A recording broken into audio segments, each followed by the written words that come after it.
नमस्कार। आप सबों को 72वें गणतंत्र दिवस की हार्दिक शुभकामनाएं। क्या हम जानते हैं 26 जनवरी को हम गणतंत्र दिवस क्यों कहते हैं? इन्हें लोकतंत्र दिवस क्यों नहीं कहते हैं? क्या दोनों एक ही है और दोनों में कुछ भेद है?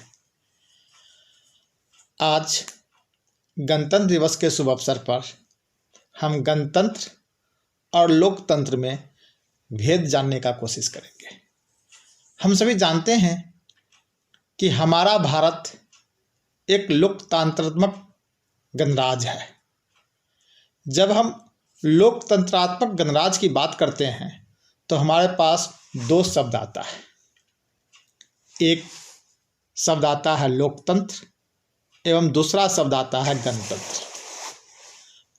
आज गणतंत्र दिवस है, अवसर भी बहुत अच्छा है, तो हम कोशिश करेंगे कि गणतंत्र और लोकतंत्र में क्या भेद है उसे समझने की।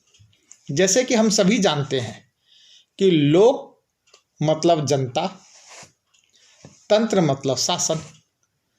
लोकतंत्र का मतलब जनता का शासन। लोकतंत्र जनता का, जनता के लिए, जनता के द्वारा की जाने वाली शासन प्रणाली है। वहीं दूसरे शब्द हमारे पास है गणतंत्र। गणतंत्र एक ऐसी शासन है जहां जनता राज्य के सर्वोच्च पद पर आसीन होने वाले व्यक्ति का चुनाव करता है। राज्य के सर्वोच्च पद पर आसीन होने वाले व्यक्ति वंशानुगत नहीं होते, बल्कि उन्हें जनता द्वारा चुना जाता है। ये गणतंत्र की विशेषता है। जापान एक ऐसा देश है जहां लोकतंत्र तो है पर गणतंत्र नहीं है। ठीक इसी तरह ब्रिटेन भी एक ऐसा लोकतंत्र है जो लोकतंत्र तो है पर गणतंत्र नहीं है। ऐसा क्यों? क्योंकि वहां राज्य के सर्वोच्च पद पर बैठने वाला व्यक्ति जनता के द्वारा नहीं चुना जाता, पर बाकी सारे निर्णय जनता के मतों के आधार पर ही लिए जाते हैं। इसीलिए जापान एवं ब्रिटेन लोकतांत्रिक राजतंत्र है, लोकतांत्रिक गणतंत्र नहीं है। ठीक इसी तरह विश्व में कुछ ऐसे भी राज्य हैं जो गणतंत्र तो हैं पर पूर्ण रूप से लोकतंत्र नहीं है। जैसे हिटलर का नाजीवाद, मुसोलिन का फांसीवाद तानाशाही का उदाहरण है। ठीक इसी तरह फौजी तानाशाही का भी उदाहरण है। पाकिस्तान है, चीन है, साम्यवादी का भी उदाहरण है, जैसे रसिया है। इन सब जगह पर गणतंत्र है। क्यों गणतंत्र है? क्योंकि इनके जो राष्ट्रीय अध्यक्ष हैं वो एक आम व्यक्ति है, वो एक समान व्यक्ति है, जनता के द्वारा ही चुन के भेजे गए हैं। लेकिन वहाँ पर चुनाव प्रणाली जो है लोकतांत्रिक नहीं है। वहाँ पर विपक्षों को दबाए जाते हैं। जनता के मतों के आधार पर शासन प्रणाली नहीं चलती, इसीलिए उसे पूर्णतः लोकतांत्रिक नहीं कहा जा सकता। हाँ, गणतांत्रिक तो है। किंतु हमारे भारतवर्ष में की एक ऐसी व्यवस्था है कि हमारा भारतवर्ष लोकतांत्रिक भी है और गणतांत्रिक भी है।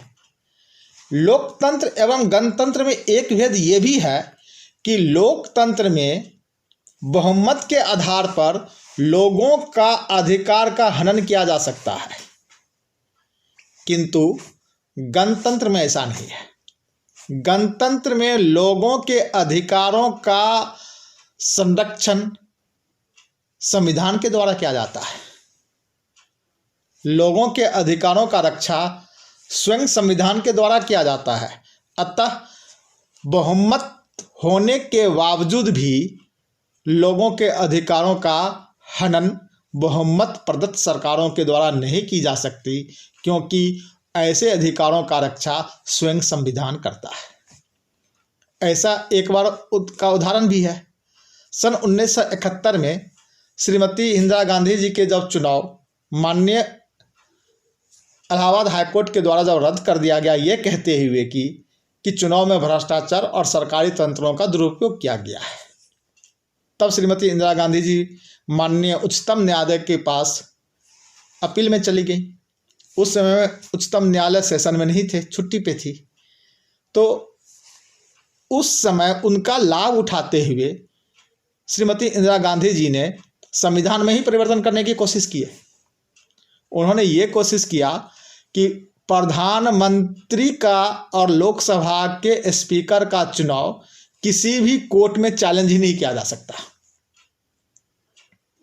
ऐसा इसलिए प्रावधान करने की कोशिश किए गए कि उन्हें पता था कि उच्चतम न्यायालय भी जब सेशन में आएंगे तो हो सकता है कि इनका चुनाव को वहाँ से भी रद्द कर दिया जाएगा, तो ऐसा ना हो सके इसलिए संविधान में ही चेंज कर दो।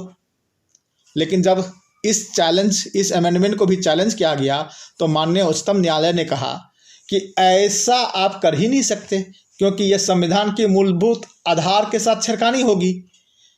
और वहाँ पर उस अमेंडमेंट, कॉन्स्टिट्यूशन का जो वो अमेंडमेंट था, उन्हें माननीय उच्चतम न्यायालय ने ख़त्म कर दिया। ये कैसे हो पाया?